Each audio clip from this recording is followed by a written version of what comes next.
It might not look pretty, but April on the flower farm has its own certain magic about it, and I wanted to share just a little bit of that with you in this video.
Now that I've planted out these rows of stock, we are going to plant some vegetables in between the rows to maximize our space. Stock is a one and done flower, so basically once I cut this, I can just pull it because it's not coming back. But when I harvest it, there's still lots of growing days. So I want to take advantage of the rest of this space as much as possible, and I sort of have my methods figured out of like what flowers and vegetables can go in between and what goes like in place of, and that way I really work these 4x8 beds.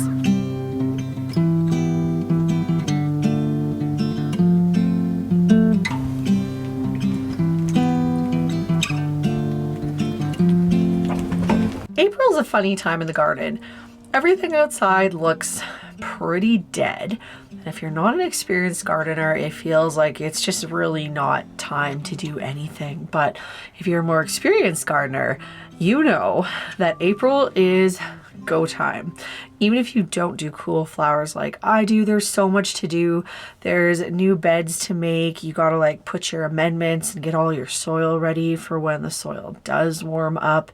If you're doing any projects, like April is such a good time to get started on some of those, so you're just ready to go when the weather is warm. I like April because I feel like over the winter, you know, we rest. We're in hibernation too to some extent, and April comes, and even though there's still maybe not quite a ton of green, there's signs of life everywhere in this greenhouse. And then at the end of April, we get to plant everything, and it just, I don't know, there's something that feels just a little magical about it. Today was one of those glorious April days where it's just like warm, but not too warm.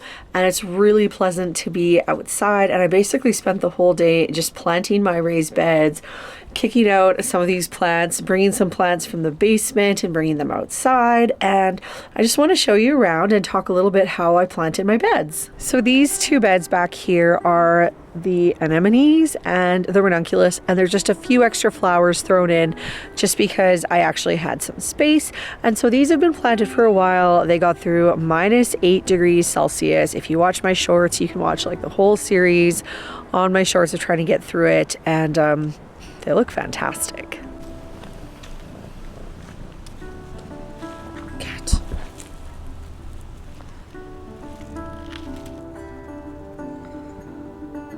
I've taken their covers off because now for about the next week at least, if not more, we don't have any negative temperatures in the forecast. And even if it does go to like -1 or -2, I know that they're completely fine uncovered. So I've put some protection all around the front two beds because the chickens really like to eat the types of plants that I have in there. I've also planted a couple of vegetables, and I know my chickens also will probably want to eat those seeds. So I've just used whatever I have on hand to keep things safe. In these front beds, I've planted mostly my stock and a few of my snapdragons. And then in between those rows, I've planted like radishes, arugula, carrots, Swiss chard, spinach, by design, so that you know, these things will grow first. I can like eat my radishes, my spinach. I should be harvesting my my stalk, and then once the stalk is harvested, my Swiss chard and my carrots are in such a place that they can just stay there. And I did this kind of accidentally, maybe a little bit on purpose, last year, and it actually worked out pretty well. So now I'm doing it with like a lot more intention this year and seeing how it all pans out. Thanks so much for joining me on this glorious April day. I hope you'll come back and see how the flower farm progresses. There's so many buds on the trees now that probably by the next video, everything is going to be green and really exciting. So we'll see you in the next one. Bye-bye.